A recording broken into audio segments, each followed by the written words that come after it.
Hi, welcome to Drunken Medicine, where we're drunk on medicine and passionate about whiskey. I'm Dr. May. I'm a naturopathic physician, board certified in endocrinology, with a little over 13 years of experience helping people figure out really complicated issues. I'm really passionate about educating people about their body and how to allow them to have a healthier life. So, Mike. Awesome. I'm Michael Johnson. I'm a licensed acupuncturist. I've been practicing acupuncture for 14 years all over the country. And I love helping people. I've seen a lot of people on all kinds of pharmaceuticals, 20, 25 pharmaceuticals, where it's just they are not happy with their lifestyle. And so I really enjoy helping people to be able to naturally feel better. And I love working with other doctors who are like-minded and being able to help those people. So thanks for having me here. Nice. Yeah, this is great. So this is our first show. It's our first podcast ever. It's exciting. So this is going to be fun. Hopefully, this is the beginning of something great. We'll see how it goes. Oh, it already is. So Mike, absolutely. So Mike, let's jump into like right away. Let's get into purpose. Like what are we doing here? Why are we starting this podcast? We both have busy practices and families and stuff like that. Like, why in the world would we jump into something that would require, a lot more effort from our part? I feel like there's a big gap. I mean, if you look at health in America, there is and all over the world, actually, there's an interest in health, but a lot of people don't know how to go about being healthy or choosing healthy lifestyles, choosing healthy things to do, because we just don't know. We're just told, you eat these things, your doctor says to take this medicine, you take this medicine, and we're never taught. I mean, growing up, I wasn't taught, like, what do you do with that? Like, what does health look like? And I feel like Eastern medicine has a ton to offer as far as everyday lifestyle and health. And also, Western natural medicine has a ton to offer. And together, I feel like there's a lot of meeting there where people can just feel better and have a better lifestyle and be happy. Yeah, I completely agree. So one of the first questions I often ask new patients is, what does good health or what does optimal health look like to you? And most of the time it's crickets. I just get blank stares because it's not really something that we put a lot of thought into, right? We're all busy. We're all just trying to get through the day. We're not really being intentional about our health and how do we get to that point. Like, it's the analogy I use is like, hey, if you're going to run a marathon in like 6 weeks, you have to train specific for that event, right? So you're going to create a strategy to get to the point where you can actually run 26 miles, right? If you don't have a strategy and you're not putting in the work every day, you're not going to get to that point. You're going to suffer a lot. And that's how our health is. If we're not intentional about the strategies we're going to use to get to a certain level of health, we're never going to get there, right? It's not going to just happen magically. We have to be extremely intentional about it. That's exactly right. I'm going to talk a little bit later about some of my own personal experiences in my life, but seeing my family go through just terrible, terrible health in their later years, spending 10, 15 years miserable, just above, if death is here, you're just above, just hanging out. Yeah. I'm passionate to see that not happen with the people around us, and our families and people we love and know, and then everyone listening here. Yeah. It's about thriving, right? And not just surviving.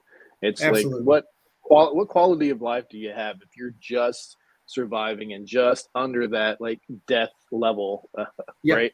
And so it's like, you're not going to be able to get the things done you want to get done in life.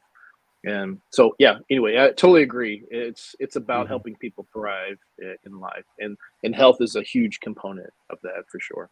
I agree. And I like thrive. Okay. Thrive is a really good word of what we want to see happen. Right. Yeah. So before we dive in too much into the really good stuff, let's get to some even better stuff. So we are passionate about whiskey, and we're both drinking some whiskey today as we do this podcast. So I'm curious, what are you drinking, Mike? So I have, from the Scotch Malt Whiskey Society, an 8-year cask strength Col Illa, which is from Isla. It's basically the peaty stuff that everybody says smells like a chimney, and maybe a bonfire mixed in with some dirt. Yeah, I love it. That's a glowing review, Mike. Well, I mean, it's wonderful. So this is 58%. So I'll be adding water to it because I'm tough, but I'm not that tough. Anyways, not it's that absolutely tough. yeah. Yeah. It's got that wonderful medicinal peatiness. I feel like with a really peaty Scotch, you need like a good cigar with that. I don't know. I wish I seems could. like, and you need to be sitting on like a really plush chair, you know. Does that mean I need to break out my lazy boy? I think I do. You should. You should. And this is supposed to be chill and fun. Speaking of, here's my nerdiness. I'm adding a drip of water here with a spoon. Bougie. Oh goodness. Yes. That is very bougie. in the Very jar, bougie. I gotta show off my mason jar of water that I'm adding to the fancy Scotch. Yeah, nice. Wow. What are you drinking on? Tell me about it. Yeah, I'm not that serious. So I'm currently in Texas visiting family. So I thought it would be appropriate to get a Texas whiskey. This is Rebecca Creek. It's a 80 proof, and it is a blend of aged whiskey and bourbons made from the highest quality select grains. This is with pure limestone filtered water from Texas Hill Country's Edwards Aquifer. Or Aquifer. I guess I'm pronouncing that right. Anyway, it's pretty good. It's better than I expected, honestly. It's about a $35 bottle of whiskey, which is, not bad. But it's really nutty, and you can taste kind of the caramel notes on it. It's pretty smooth. Like I can drink it neat, which is what I'm doing right now. And it's definitely tolerable. Yeah, I can drink this neat, but then I'd be coughing through the whole show, which we don't want. But yeah. I tell you what, the what I like to do with sort of lower level whiskeys or bourbons is add a little bit of like really good quality ginger beer and a little dash of bitters, kind of almost like a mix between an old fashioned and a Moscow Mule kind of thing. Anyway, it's a great sort of quick mixed drink to make out of it. But that sounds awesome. I would totally drink that because I love bourbon. I'll be breaking out bourbon in another show, but I love a good bourbon. Yeah. Oh man, I could spend weeks. Like we went with our traveling. We went through Kentucky, and we didn't do the whole bourbon trail, but we did Bardstown and Lexington. Like, oh gosh, there's some amazing distilleries around there. Like Four Roses, we went there, and Woodford. And then we hit Jack Daniel's in Tennessee, which was, again, just a great experience. That's probably the coolest distillery I've ever been to. Really? Jack Daniel's is this. Yeah, it's a huge campus. They walk you through the whole process. Yeah, it's a really cool experience. If you're ever in Southern Tennessee, you definitely got to check it out. And I'm from Tennessee, so that gives me a good excuse to go back there. Heck yeah, man. Yeah. I'm gonna go visit family. Yeah. Exactly. All right, so we got our drinks out of the way. Let's since this is our very first podcast, let's let everybody know just a little bit more about ourselves. So just kind of our credentials, our stories, kind of why we're here in the first place. So Mike, why don't you go ahead and start with that? So for me, I didn't care or know anything about health growing up. My family's idea of health is like, here's $3, go to McDonald's. Because you can get 3 things off the dollar menu. If you have some change in the couch. So there was nothing health related. So I was very unhealthy in high school and college. 350 pounds, never exercise, never walk, never do anything. And then when I was in college, I started Kung Fu class. And my Kung Fu teacher was like old school Chinese. Like, beat the crap out of you in class, doesn't care about your feelings, doesn't care what you think about anything. That builds character, Mike. Yeah. It does. I mean, he just didn't care. So, I mean, I remember my first class, he insulted me. And no one ever, I'm from the South. People usually like insult you behind your back, or bless their heart, something. Bless your heart, yeah. Bless your heart. And he just looked at me. He's like, why are you here? Like, you're unhealthy, you're fat, and you can't do anything. I'm like, Wow. you did not just say that to me. And he's like, Wow. well, prove me different. Prove me wrong. Yeah. And it lit a fire. I've always kind of been motivated when people make me mad. He made me mad. I'm like, fine, I'll show you. Yeah. And so It's I motivation. yeah, motivation. So I got into working out. I started doing kung fu twice a week. And at the time, I had terrible migraines. I went through the whole pill roller coaster with migraines. Mhm. At the time, they were prescribing opiates for migraines as well as like migraine medication, which is terrible. We know this now. You know this, but Yeah. Yeah. at the time we didn't know it. And he ended up doing some Chinese medicine stuff and acupressure and herbs, and my migraines went away. And just gone. Mhm. Wow. Yeah. Yeah. Nice. So I was going to be a psychologist. My undergrad's in psychology. I still love psychology. But I decided, you know what? I'm going to be an acupuncturist. And I visited Seattle during the 1 week where it was nice. In the spring, it was one Yeah. week. It totally you too. Yeah. Yep. Yeah. Oh, I was totally like, this is the most beautiful place in the world. And the bus driver's like, it's never like this. This is 1 week. This is 1 week. And I didn't believe Yeah. him. So I told my family, I'm going to learn acupuncture. I'm moving to Seattle from East Tennessee. And they're all like, are you crazy? Mm-hmm. Like, what's wrong with you? Mm-hmm. But my mom, Yeah. she was already in poor health. She already had diabetes. She had diabetes at 42. So Oh, wow. I knew I wanted to be healthy. I knew I wanted something different. So I went to acupuncture school and graduate program. So I have an undergrad in psychology, graduate degree in acupuncture, which is a 3.5 year program. And I just fell in love with it. I got to see people get helped without having to go through all these other medical interventions that have all kinds of side effects. And Mm-hmm. it was terrific. And so I got to kind of start bringing that back to my family, who of course didn't want to listen because they're family. That's how it works. Yeah. Yep. But at that time, my mom had her first stroke at 48. Ooh. So she had permanent disability from that. She ended up having a second stroke later. She ended up having high blood pressure, kidney failure for years and years. And it just solidified the fact that we need to help people thrive, like you said, not just survive. And so, Yeah. I practiced in Seattle, practiced in Fairbanks, Alaska with you, which was awesome. Mm-hmm. Mm-hmm. Practiced in Oregon, and now I'm here in North Carolina. So, North Carolina. All North right. Carolina. So Very that's kind cool, of a man. little bit about my background. Tell me about yours. Yeah. Yeah. So, we have very similar stories. Grew up in the South as well in Texas.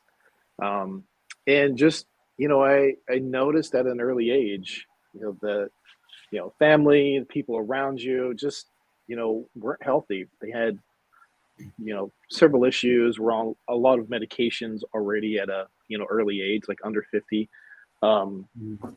so I kind of learned, early on, like this is not what I want from myself, or, I want to figure out a way to help family too, and to help others, not have to suffer like this, because it is like when you're have uncontrolled diabetes, and all these other issues, or you're obese, that's it's not a fun life. It's you're not a good quality of life, and you could see them suffer, and you don't want to see family and friends suffer.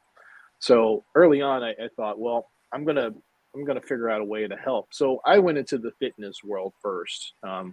My undergraduate is in kinesiology and biology with a minor in sports medicine. So I got out and like started running fitness facilities and teaching classes, and working with people with diet and exercise, and all that kind of stuff. And it was great. I really did feel like I helped a lot of people, but at the end of the day, there was a ceiling on my knowledge, right? And I Mm-hmm. knew, like, if I was really going to help people, if we're gonna help them get off their medications, and get them to a point where they don't need those medications, I need to know more.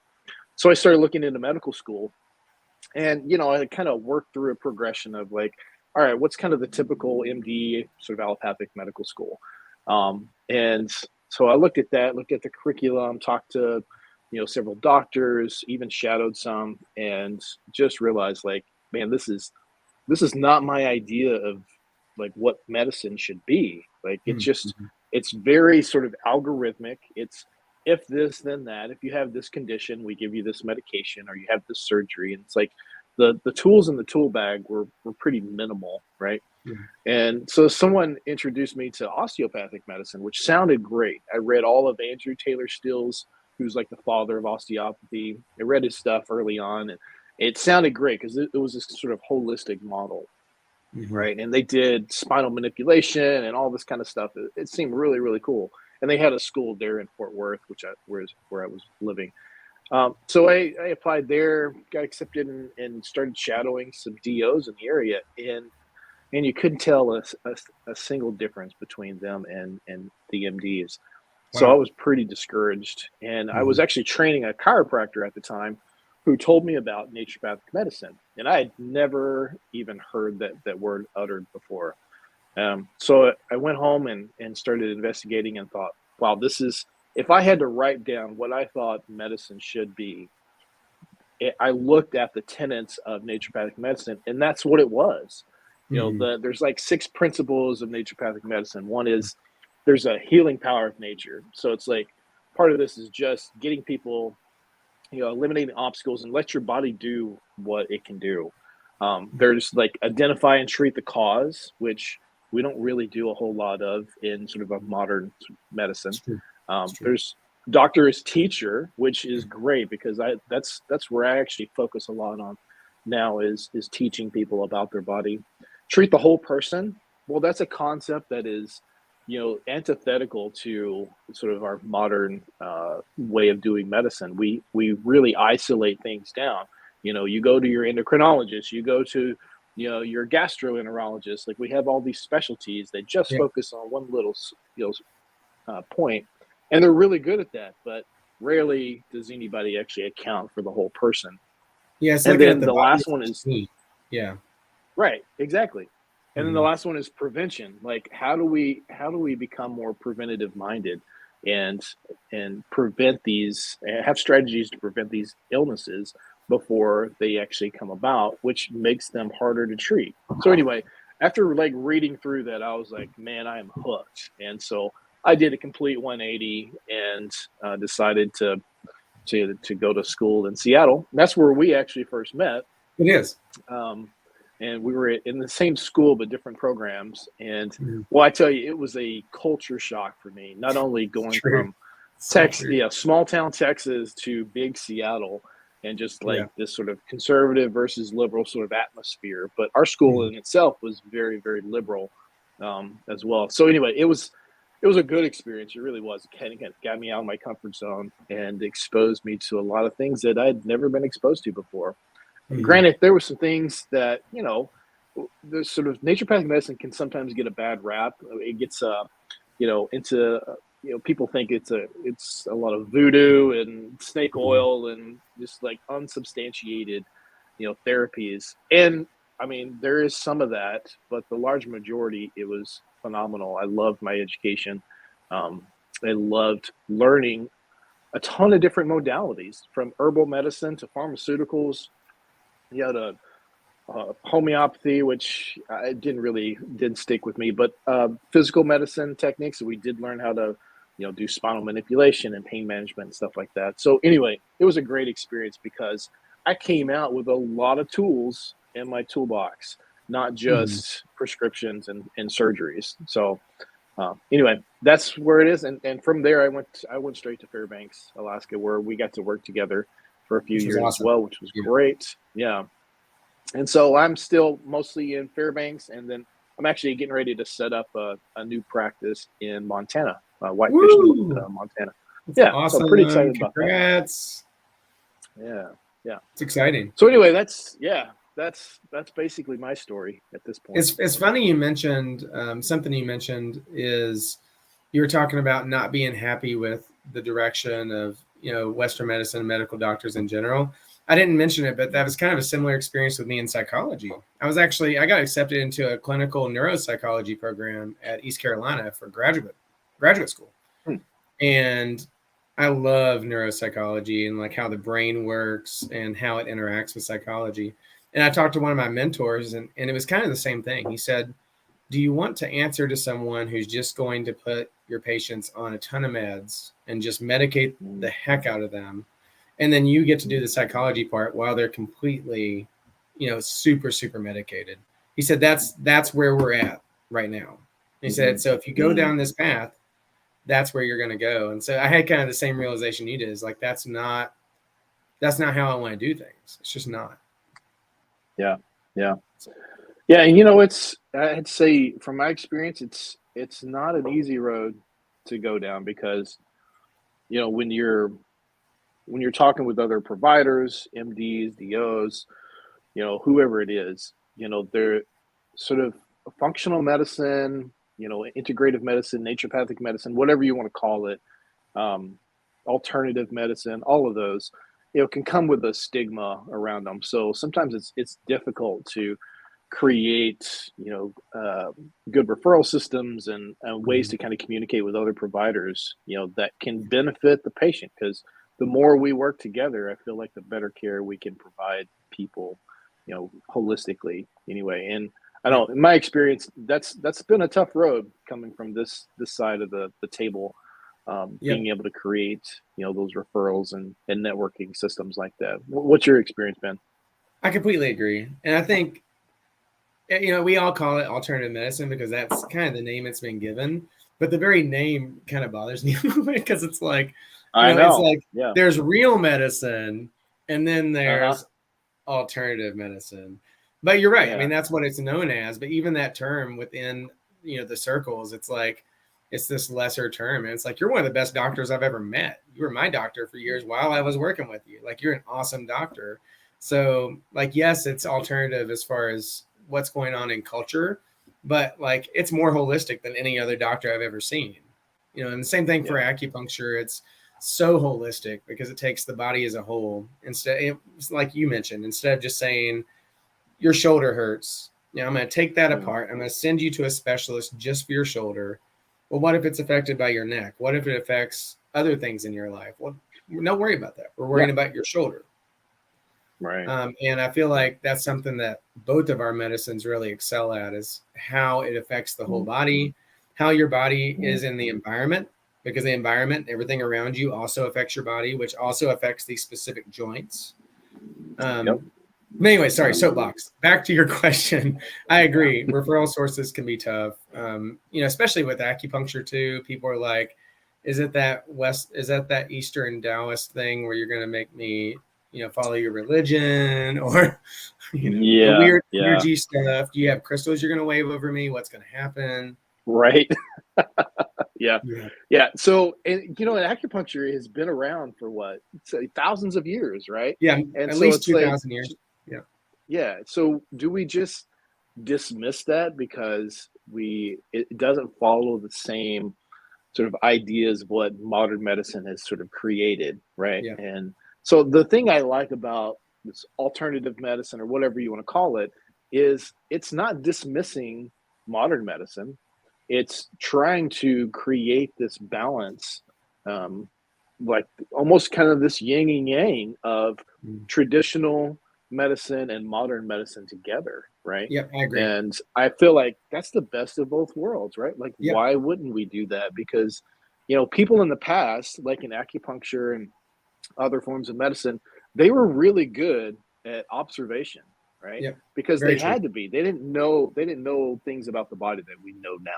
So they had to use their senses in order to figure things out. And granted, there were a lot of things they didn't do well, because they didn't have that understanding. But there were a lot of things they did do well because they had keen observation skills It's that true. we don't really have so much anymore. Like, when's the last time you went to your doctor and you had a full physical exam and, and we're able to kind of figure things out without the need for labs and imaging? Like, that rarely happens these days because we don't really do a lot of physical exam stuff and use our skills of observation to figure things out as much. Yeah, I agree. So, and I think if health is a spectrum, if you look at it like this whole spectrum, I feel like Western medicine's really good when you're in the red. Like, you're at the end of the spectrum. You've been going this way for a while, and you get to the red where it's like really badly symptomatic. Like, Western medicine excels at that. Like, if I need a surgeon and I'm in the red there, that they're great for that. but it doesn't Yeah. address any of this before you get to that point.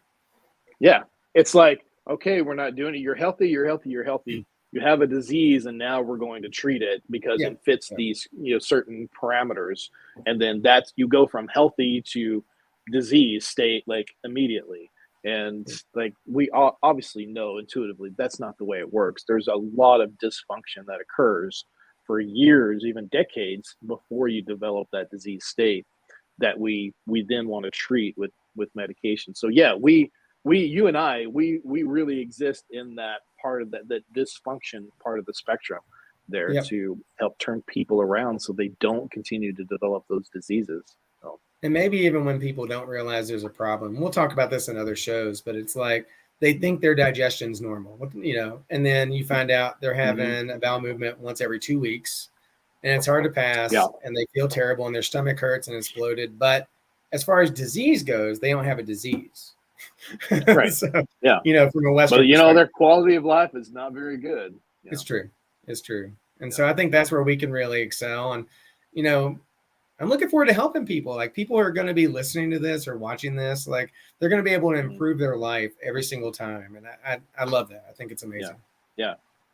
So, Mike, what do you think? What would people expect from this podcast? Like, we've kind of talked about why we're doing this, but let's give everyone just a kind of a little tease of what to expect kind of in the pipeline here in the next few months. What are some things that we want to kind of throw out there and talk about? So, do you want to start with that? Yeah. So, I mean, I'm excited about this too, because there's a lot of things that just aren't talked about very much. I was mentioning the disease.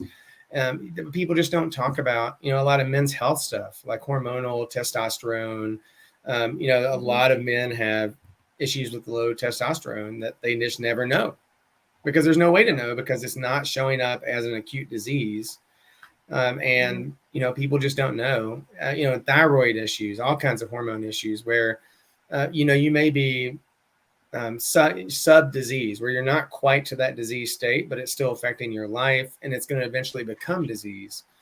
These are the Right. things that I'm really looking forward to talking about, because it's things that both Eastern and Western can address. Hmm. Yeah. And yeah, Yeah. Yeah, so I totally agree. I love that we're gonna go through really common, popular subjects. So like low mhm, T in guys, perimenopause, menopause in women, thyroid issues. Like we're gonna go through a ton of different topics here. But more importantly, we're gonna we're gonna come at it from a lot of different perspectives. It's not yeah, just like modern medicine or alternative medicine. We're gonna try to do our best to combine both of those. So it's like, all right, let's take for instance Hashimoto's, it's a thyroiditis. It's the most common cause of hypothyroid in women. So, like, how do we approach that? So, you're going to talk about from a Chinese medicine perspective, like how you would approach, an autoimmune condition like that. I would come from both the naturopathic medicine and sort of pharmaceutical type, modern medicine approach as well. And we'll kind of walk through all of these different approaches so people can mhm, understand, these are actually the options that are available out there, not yeah, just oh, you have Hashimoto, so you're going to be on Synthroid and that's it. Diet doesn't yeah, matter, stress management doesn't matter. None of that matters. Just take your Synthroid and you're going to be okay. And anybody who's in that situation knows that it's not okay. It yep. doesn't necessarily increase your improve your quality of life. There are many other things that can help in that scenario. So that's kind of how we'll kind of address Yeah. all of these topics as we move through them. You're right on, and I think giving people some hope too. Of, like, if you ever talk to somebody with, Mm-hmm. if you're out there listening, you have clinical depression or you have anxiety, and you're just like, well, I guess this is life. You take your SSRI, and it dulls it down just Mm-hmm. enough so that it's not quite as bad, but you're still suffering. These are the Mm-hmm. kinds of issues where it's like, we can really dig in, because there's hope. I mean, I'm not Yep. saying that every single person, if you like eat one different food, all of a sudden it's just gone. But I am saying that there are a lot of tools that we can talk about that together, Yep. from a holistic point of view, to be able to help wherever you're at in this journey, wherever you're at in health Mhm. or in disease, to be able to make a positive difference in your life and therefore in your family's life and your community's life. And that's how it kind of spreads out and turns into this bigger thing. Absolutely, man. That's hope is a powerful thing, and Absolutely. just to give people options, gives them hope too. And that really, I mean, hope in itself, it's kind of like the placebo effect, right?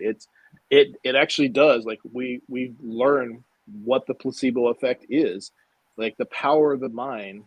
actually helps to change your gene expression, and that's what accounts for that placebo effect. So it's like hope is kind of the same way, giving people hope, not false hope, but real hope that they can actually change their circumstances is powerful, and it has both a mental, emotional, and a physical component to it. So anyway, Yeah. I'm excited to kind of walk through I'm this with you, pumped, man. man. It's gonna be great. It's gonna be great. Yeah, this is gonna be fun. All right. So anything else you want to throw out there before we end I just today? want to say thank you for everybody listening or watching. Tune in every single week. We're going to be talking about, different disease, different things that you might be going through. And if you're not, somebody you know is probably going through it. As far as Yep. perimenopause, there's a lot, a lot of women that are going through this that Yeah. just never get to talk about it. And so tune in, buckle up. You're going to learn a lot of great stuff, and we're going to have fun doing it. So Absolutely. Man, I'm looking forward to it. This is going to be I am fun. too. How about you? What are you looking forward to in this? Yeah, I'm just, I love, so if a lot of people out there probably don't know, when we worked together, we worked in a really big sort of alternative medicine facility. So we had acupuncturists, naturopaths, MD or nurse practitioner, massage therapists, chiropractors, like the whole shebang, right? It was great. And we would come together once a week to have sort of a grand rounds, which is where we Mm, would discuss cases and differing perspectives and things like that. And so when both of us went out on our own and had our own practices, you know, I I I mean, I missed that. I We mhm. lost that ability to kind of get together like that. And so I kind of feel like this is being able to do that again, get back together, do sort of a grand rounds type of kind of thing here, and just discuss like different perspectives to the same sort of condition or dysfunction. So anyway, Yeah, I'm looking forward to it again.